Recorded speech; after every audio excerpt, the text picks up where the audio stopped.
I've been self-harming since I was about 3, and no abuse in my family whatsoever. Very stable, loving family. But I would cut myself with tin lids and break fingers and like throw myself off of gateposts onto flints. And I was doing it, and I always, growing up, I thought it was for attention because, you know, I was a middle child and there was so much going on and da-da-da. And yet, as I was getting older and older, I was making up injuries that weren't even there. So I was going up to have bones x-rayed that I knew weren't broken because there was nothing wrong, and yet I could work out, oh, there's something wrong with my wrist. And it was just really weird, and I couldn't work out why I was doing it.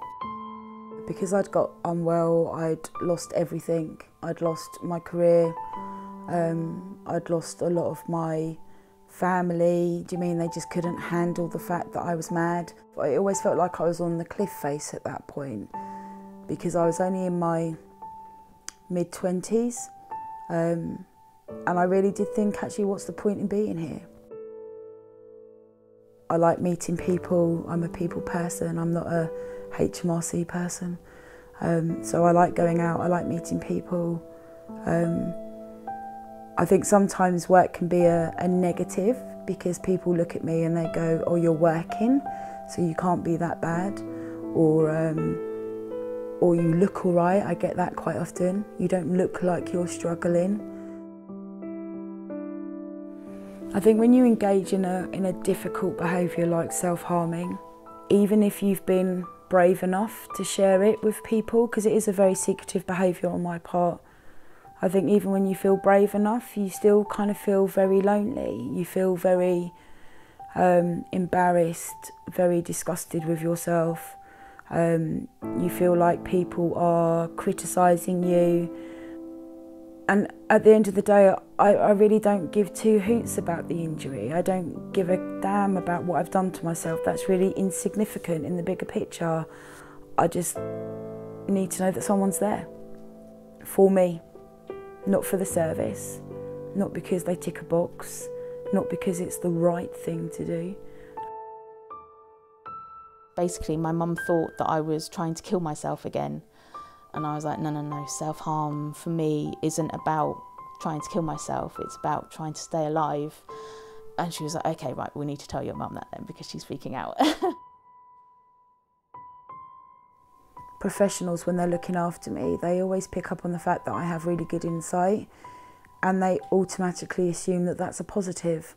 For me, that's just an indirect way of self-harming, really, because actually it's almost like a tool that I use to beat myself up about, because I know what I should be doing and I know what I should be saying and I know how I should be dealing with it.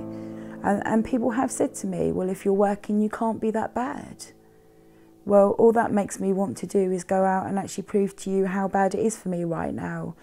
And I think that can then be seen as very attention-seeking or very manipulative. In my head, that's not the reason why I'm doing it at all. It's about, I need you to get it. I really need you to get it.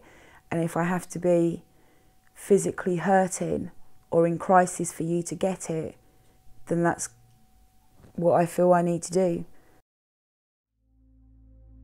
When I've been to the hospitals and with physical doctors with self-harming, the best one I ever had, the best experience I had was I had a nurse who came in and she was out of her depth and was kind of faffing around, and then she just came to my bedside and said, I'm really sorry, I don't know what to do, but I'm going to stay with you until someone comes in and knows what they're going to do. And that was just like, oh, okay then. And it was such a relief to have someone go, yeah, I'm out of my depth, and just have that honesty, to say that to me. That was really, really helpful.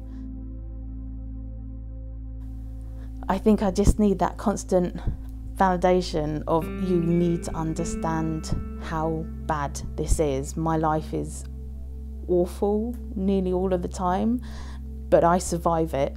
And so in order to survive it, I do some maladaptive behaviours and I do some good behaviours.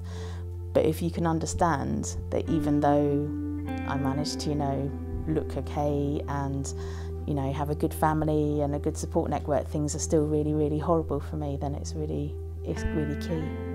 I don't want to die. For me, my behaviour isn't about dying at all. I want to live. I want to survive. I want to be better. I don't want to be a self-harmer. But I can't do it on my own.